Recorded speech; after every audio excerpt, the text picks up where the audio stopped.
नमस्कार मित्रांनो, आत्मनिर्भर दिव्यांग या यूट्यूब चॅनलवर तुमचे स्वागत आहे. आज आपण बघणार आहे की प्रधानमंत्री आवास योजना यामध्ये आपल्याला कागदपत्रे काय काय लागणार आहे, अर्ज कुठे करायचा आहे आणि आपल्याला त्यासाठी प्रधानमंत्री आवास योजनेसाठी अटी कोणकोणत्या आहे, आज आपण ते सर्व बघणार आहे.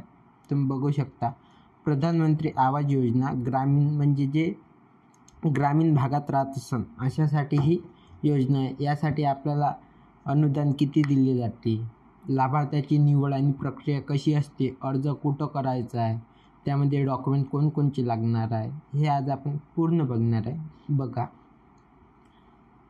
प्रति लाभार्थी दिले जाणारे अनुदान ग्रामीण भागात 1,20,000 दिले जाते आणि जे डोंगरी भागात असेल म्हणजे वर असेल डोंगरी भागात त्यांना 1,30,000 रुपये दिले जाते. सदर लाभार्थी निवडीचा अधिकार ग्रामसभेत देण्यात आलेला आहे. म्हणजे प्रधानमंत्री आवास योजना ही याची निवड ग्रामसभेतून होते. या निवडीसाठी आपल्याला ज्या अटी कोणकोणत्या आहेत त्याच आपण बघणार आहे. सामाजिक आर्थिक जात सर्वेक्षण सन 2011 मधून उपलब्ध झालेल्या प्राधान्यक्रम यादी जनरेट प्रायोरिटी लिस्टची माहिती आवास सॉफ्टवर उपलब्ध आहे. सदर यांच्या ग्रामसभेपुढे ठेवून त्यातून प्राप्त लाभार्थ्याची निवड करण्यात येते. म्हणजे जे आवासची सॉफ्ट लिस्ट आहे ते सॉफ्ट लिस्ट ग्रामसभेच्या समोर ठेवून मग ग्रामपंचायतमध्ये निवड करण्यात येते. प्राधान्यक्रम यादी बेघर 1 खोली लाभार्थी 2 खोली लाभार्थी याप्रमाणे निश्चित केलेले आहे. प्राधान्यक्रम यादीमधील व्यक्तींची ग्रामसभेद्वारे निवड करतेवेळी खालील निष्कर्षावरील गुणांकनानुसार प्राधान्य देण्यात येते. म्हणजे आता सर्वात पहिले प्राधान्य कोणाला दिले जाते, जर जो बेघर असेल त्यांना प्राधान्य दिले जाते. 2 नंबरला प्राधान्य दिले जाते, त्याची 1 रूम असेल अशा व्यक्तींना प्राधान्य दिले जाते. तिसरा असा आहे ज्यांच्या 2 रूमा असेल त्यांना 3 नंबर प्राधान्य दिले जाते. अशी हे लाभार्थीची निवड आहे. आता बघा, इथे 16 ते 59 वयोगटातील प्रौढ व्यक्ती नसलेले कुटुंब, ते कुटुंब असले पाहिजे. 16 ते 59 वयोगटातील प्रौढ व्यक्ती नसलेले कुटुंब असले पाहिजे. महिला कुटुंब प्रमुख व 16 ते 59 वयोगटातील प्रौढ व्यक्ती नसलेले कुटुंब. आता त्या कुटुंबातली महिलाच कुटुंब प्रमुख पाहिजे, मगच आपल्याला घरकुल मिळू शकते. 25 वर्षावरील अशिक्षित निरक्षर व्यक्ती असलेले कुटुंब यांना पण पहिले घरकुल दिले जाते. अपंग व्यक्ती कुटुंब ज्यात शारीरिकदृष्टी सक्षम प्रौढ व्यक्ती नाही. जो अपंग व्यक्ती असेल त्याला कोणतं पण काम करता येत नसेल, तो शरीरानं प्रौढ नसेल, त्याला काहीच करता अशा पण व्यक्तीला पहिले घर दिलं जातं. भूमिहीन कुटुंब ज्यांची उत्पन्न स्रोत मोलमजुरी आहे.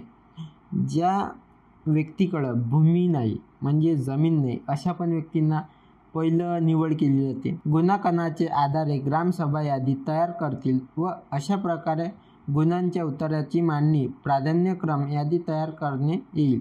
म्हणजे हे जेवढी आम्ही प्रक्रिया आहे त्यांची ती यादी एक ग्रामसभा तयार करणार आहे आणि पुढे पाठवणार आहे. अर्ज कुठे करावा, ग्रामपंचायत आणि पंचायत समितीमध्ये आपण अर्ज करू शकतो. आता याला लागणारे आपण कागदपत्रे कोणकोणचे आहेत ते पण बघून घेऊया. बघू शकता तुम्ही, EWS LIG उत्पन्नाचं प्रमाणपत्र लागणार आहे आपल्याला. उत्पन्नाचं प्रमाणपत्र केवळ जर उत्पन्न करामध्ये मर्यादेपेक्षा कमी असेल, त्यामध्ये उत्पन्न आपल्याला सांगितले आहे त्याच्यापेक्षा कमीच राहणार आहे. पॅन कार्ड लागणार आहे, आधार कार्ड लागणार आहे, मतदान कार्ड लागणार आहे, चालक परवाना लागणार आहे, मनरेगा क्रमांक लागणार आहे आपल्याला, राष्ट्रीय ओळखपत्र पुरावा लागणार आहे, श्रेणी पुरावा SC ST OBC अल्पसंख्याक इथले असल्याचा, पत्त्याचा पुरावा आपण इथे आधार कार्ड पण लावू शकतो, उत्पन्नाचा पुरावा, मूळ पगाराची स्लिप, पगार प्रमाणपत्र, इतर उत्पन्न आपल्याला द्यावे लागेल. नवनवीन हा पण लागणार आहे. मागील 6 महिन्याचे बँकेचे स्टेटमेंट, पूर्वीचे मूल्य नसल्याचे मजूर मूल्यांकन प्रमाणपत्र पण लागणार आहे. बांधकाम मजुरी योजना याचं पण प्रमाणपत्र लागणार आहे.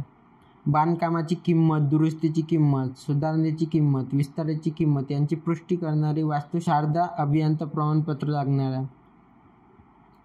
फ्लॅट घर खरेदीच्या बाबतीत अपेक्षित आयुष्य, फिटनेस आणि भविष्य यांची पुष्टी करण्याचे आर्किटेक्चर प्रमाणपत्र लागणार आहे.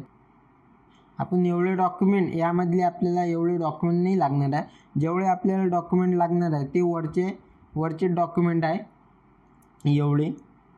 आपण एवढे डॉक्युमेंट देऊन द्यायचे आणि जे ग्रामपंचायतमध्ये आणखी कोणते डॉक्युमेंट सांगणार आहे ते पण आपण देऊन द्यायचे आहे. सर्व डॉक्युमेंट लावल्यावर आपल्याला घरकुल जे ग्रामपंचायतीमध्ये ठराव होणार तेच आपल्याला नंतर कळवण्यात येणार. आजची माहिती मित्रांनो तुम्हाला कशी वाटली कमेंट करून नक्की कळवा आणि तुम्हाला कोणत्या विषयी माहिती पाहिजे आम्हाला सांगा. आम्ही नक्की प्रयत्न करू तुम्हाला माहिती पुरवण्याची. धन्यवाद मित्रांनो.